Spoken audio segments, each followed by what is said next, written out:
আসসালামু আলাইকুম। বাংলা সংবাদে আপনাদের সবাইকে স্বাগত জানাচ্ছি। আমি ফিরোজ তোহা। শুরুতেই বিআর বেকাবলস সংবাদ শিরোনাম। বাংলাদেশের সর্বশেষ গুরুত্বপূর্ণ আপডেট সংবাদে আপনাকে স্বাগত। শুরুতেই সংবাদ শিরোনাম, পরে বিস্তারিত। প্রথমে জানাবো ৫ই আগস্টের মধ্যে জুলাই ঘোষণাপত্র, বললেন উপদেষ্টা মাহফুজ আলম। আগামী ৫ই আগস্টের মধ্যে জুলাই ঘোষণাপত্র ঘোষিত হবে বলে জানিয়েছেন তথ্য উপদেষ্টা মোহাম্মদ মাহফুজ আলম। আজ নিজের ভেরিফাইড ফেসবুকে দেয়া এক পোস্টে এমনটা জানিয়েছেন তিনি। এরপর জানাবো শুল্ক কমাতে যুক্তরাষ্ট্রের সঙ্গে কোনো গোপন চুক্তি করা হয়নি, বললেন বাণিজ্য উপদেষ্টা। যুক্তরাষ্ট্রে বাংলাদেশি পণ্যের উপর ৩৫% থেকে কমিয়ে ২০% নামানো হয়েছে শুল্ক। তবে এই সুবিধা আদায়ে কোনো ধরনের গোপন চুক্তি করা হয়নি বলে জানিয়েছে বাণিজ্য উপদেষ্টা। ওয়াশিংটনে এক ব্রিফিংয়ে তিনি বলেছেন, এই বাণিজ্য চুক্তি নির্বাচিত সরকার চাইলে বাতিলও করতে পারবে।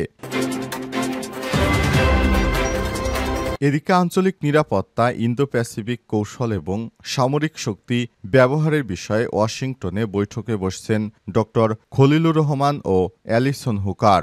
যুক্তরাষ্ট্রে মার্কিন স্টেট ডিপার্টমেন্টের রাজনৈতিক বিষয়ক সেক্রেটারি অ্যালিসন হুকারের সঙ্গে বৈঠকে বসছেন বাংলাদেশের জাতীয় নিরাপত্তা উপদেষ্টা ড খলিলুর রহমান। যুক্তরাষ্ট্রের স্থানীয় সময় বৈঠক অনুষ্ঠিত হয়েছে। এ বিষয়ে বাংলাদেশের নিরাপত্তা বিষয় নিয়ে আলাপ আলোচনা হবে। এদিকে ফল বিপর্যয়ে কুমিল্লায় ৪৬৮ কলেজের খালি থাকবে ১.৫ লাখ আসন।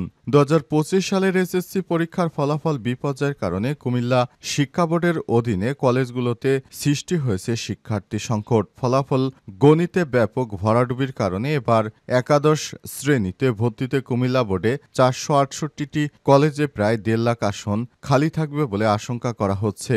সংবাদ ইউএনবির। কুমিল্লা শিক্ষা বোর্ডের পরিসংখ্যান বলছে, বোর্ডের অধীনে থাকা ৪৬৮টি কলেজে মোট আসন সংখ্যা ২,৫৯,২৬০টি। কিন্তু ২০২৫ সালে এসএসসি পরীক্ষায় বোর্ডের আওতাধীন ৬ জেলায় উত্তীর্ণ হয়েছে মাত্র ১,০৬,৫৮১ জন শিক্ষার্থী। ফলে ১,৫২,৬৭৯টি আসন ফাঁকা থাকছে। এবং সর্বশেষ জানাবো পাকিস্তানে পুলিশ চেক পয়েন্টে ডাকাত দলের হামলা, ৫ জনের করুণ পরিণতি। পাকিস্তানের পাঞ্জাবের রহিম ইয়ারখানে পুলিশ চেকপোস্টে ডাকাত দলের হামলায় ৫ পুলিশ সদস্য নিহত হয়েছে। পাল্টা আঘাতে এক ডাকাতও নিহত হয়েছে বলে জানা গেছে। পুলিশ জানিয়েছে, কাঁচা এলাকার ডাকাতরা রহিম ইয়ারখানের একটি পুলিশ চেক পয়েন্টে হামলা চালালে এই হতাহতের ঘটনা ঘটে। প্রিয় দর্শক, এতক্ষণ শুনছিলেন সংবাদ শিরোনাম, এবারে বিস্তারিত। তবে তার আগে বন্ধুরা, অনুরোধ থাকবে সংবাদটিতে একটি লাইক দিন। এই চ্যানেলে আপনি নতুন হয়ে থাকলে আমাদের সংবাদটি দেখতে দেখতে চ্যানেলটি সাবস্ক্রাইব করে রাখুন। কমেন্ট করে বন্ধুরা আপনার মূল্যবান মতামত জানিয়ে দিন আপনি বিশ্বের কোন দেশ থেকে বা বাংলাদেশের কোন স্থান থেকে আমাদের সংবাদটি দেখছেন এবং শুনছেন। এবারে বিস্তারিত। ৫ই আগস্টের মধ্যেই জুলাই ঘোষণাপত্র, বললেন উপদেষ্টা মাহফুজ আলম। আগামী ৫ই আগস্টের মধ্যে জুলাইয়ের ঘোষণাপত্র ঘোষিত হবে বলে জানিয়েছেন তথ্য উপদেষ্টা মোহাম্মদ মাহফুজ আলম। আজ নিজের ভেরিফাইড ফেসবুকে দেয়া এক পোস্টে এমনটা জানিয়েছেন তিনি। পোস্টে তিনি লিখেছেন, জুলাই ঘোষণাপত্র এখন বাস্তবতা। ৫ই আগস্টের মধ্যেই ঘোষিত হবে ঘোষণাপত্র ইস্যুকে গণ আকাঙ্ক্ষায় বাঁচিয়ে রেখে এটা বাস্তবায়নের পথ সুগম করার জন্য সবাইকে ধন্যবাদ। এরপরই একটি পোস্টে আসিফ মাহমুদ লিখেছেন, জুলাই ঘোষণাপত্র আসছে। উল্লেখ্য, ছাত্র জনতার অভ্যুত্থানের মধ্য দিয়ে গত বছর ৮ই আগস্ট দেশে অন্তর্বর্তীকালীন সরকার গঠিত হয়, যার মূল ম্যান্ডেট রাষ্ট্রের বিভিন্ন কাঠামোগত সংস্কার এবং জনগণের দীর্ঘদিনের আকাঙ্ক্ষা পূরণ করা। এই ধারাবাহিকতায় একটি রাষ্ট্র কাঠামো সংস্কার ও জনগণের দীর্ঘদিনের আকাঙ্ক্ষা পূরণ করতেই দলমত নির্বিশেষে সবাই জুলাই ঘোষণাপত্র চায়। কারণ জুলাই ঘোষণাপত্র যদি না দেওয়া হয়, তাহলে শিক্ষার্থীরা আগামীতে যে কোনো সরকার আসলে তাদেরকে বিদ্রোহী আখ্যা দিয়ে তাদেরকে ফাঁসির দড়িতে ঝুলানো সম্ভব হবে। আর এটি বিএনপির হয়তো মনোবাসনা। কারণ জুলাই ঘোষণাপত্র দেওয়ার ক্ষেত্রে সবথেকে বড় বাধা হয়ে দাঁড়িয়েছে বিএনপি কোন সুরে কথা বলছে সেটি তাদের বিষয়। তবে অত্যন্ত দুঃখজনক ব্যাপার হলেও সত্যি যে বাংলাদেশের নিরাপত্তা নিয়ে শঙ্কিত রয়েছে উপদেষ্টারা। তারা জানিয়েছে, বাংলাদেশের যেসব আন্দোলন সংগ্রাম হয়েছে এগুলোকে যদি কোনো স্বীকৃতি না দেওয়া হয়, তাহলে ভবিষ্যতে সমন্বয়কদের গলায় ফাঁসির রশি পড়বে এমনটাই জানানো হয়েছে। কারণ যারা কোনো দেশে সরকারকে উৎখাত করে তারা ওই দেশের বিদ্রোহী হিসেবে পরিচিত হয়, আর বিদ্রোহীদেরকে কখনো ছাড় দেয় না সে দেশের সরকার। শুল্ক কমাতে যুক্তরাষ্ট্রের সঙ্গে কোনো গোপন চুক্তি হয়নি বললেন বাণিজ্য উপদেষ্টা। যুক্তরাষ্ট্র বাংলাদেশি পণ্যের উপর শুল্ক ৩৫% থেকে কমিয়ে ২০%তে উন্নীত করেছে। তবে যুক্তরাষ্ট্রের সঙ্গে বাংলাদেশের কোনো রূপ গোপন চুক্তি হয়নি বলে জানিয়েছেন উপদেষ্টা।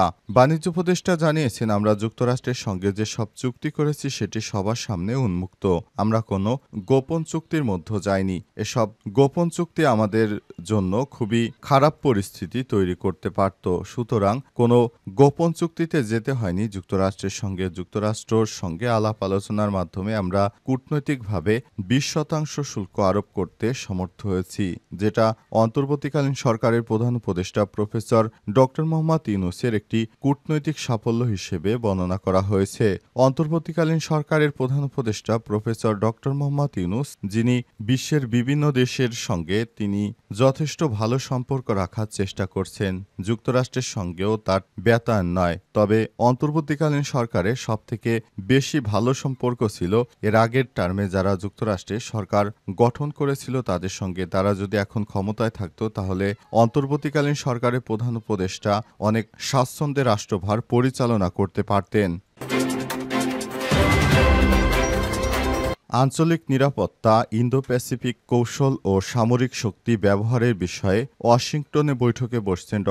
খলিলুর রহমান ও অ্যালিসন হুকার।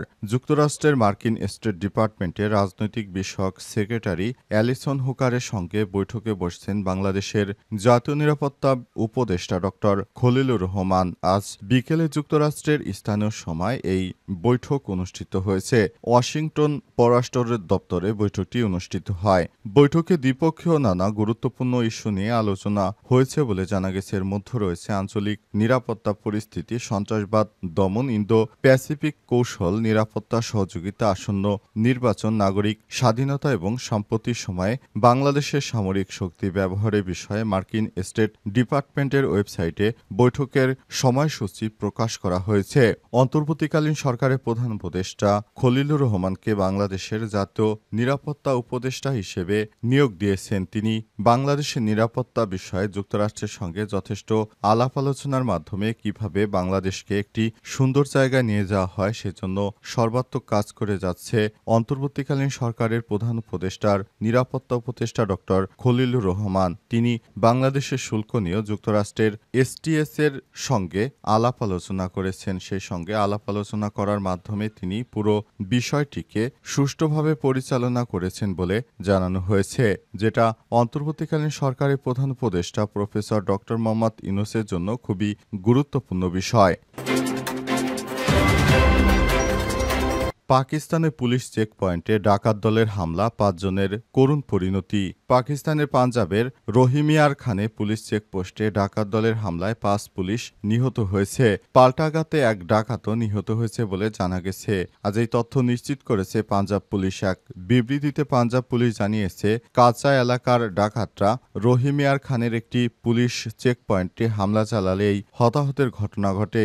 ডনের খবরে বলা হয়েছে, কয়েক দশক ধরে আধুনিক অস্ত্রশস্ত্রে সজ্জিত কয়েকজন ডাকাত দল উত্তর সিন্ধু এবং দক্ষিণ পাঞ্জাবে অবস্থান করছে। মুক্তিপণের জন্য অপহরণকারী, স্থানীয় ব্যবসা বাণিজ্যকে পঙ্গু করে দেয়া, চাঁদাবাজি, নৃশংস হত্যাকাণ্ড এবং প্রধান মহাসড়কে লুটপাট করা নিত্যদিনের বাস্তবতা হয়ে দাঁড়িয়েছে অঞ্চলটিতে। পাঞ্জাবের ইন্সপেক্টর জেনারেল কার্যালয়ের বিবৃতিতে বলা হয়েছে, বৃহস্পতিবার রাতে গড্ডু কাশমোর রোডের কাছে চক সেওয়েট্রা এবং চক মাহির মধ্যে অবস্থিত কাঁচা এলাকায় খেসানি পুলিশ চেকপয়েন্টে রকেট লঞ্চার এবং গ্রেনেড ব্যবহার করে প্রায় ৪০ জন ডাকাত আক্রমণ করে। হামলার সময় বাহওয়ালনগরের মোহাম্মদ ইরফান, মোহাম্মদ সালিম, মোহাম্মদ নুখাইল এলিট ফোর্সের পুলিশ সদস্যরা নিহত হন। রহিম ইয়ার খানের খলিল এবং গজানফারও নিহত হন। হামলায় পুলিশ পাল্টা হামলা চালালে একজন ডাকাত নিহত হয়। আকস্মিকভাবে হামলার পর পুলিশ এলাকায় ডাকাতদের বিরুদ্ধে তল্লাশি অভিযান শুরু করে। বিবৃতিতে আরও বলা হয়েছে, আইজি উসমান রহিম খান, জেলা পুলিশ কর্মকর্তা ইরফান আলী সামনকে হামলায় জড়িত ডাকাতদের অবিলম্বে গ্রেপ্তারের নির্দেশ দিয়েছেন। নিহত পুলিশ সদস্যদের জানাজা দুপুর 2:30টায় রহিমিয়ার খান পুলিশ লাইনে হওয়ার কথা উল্লেখ করা হয়। এতে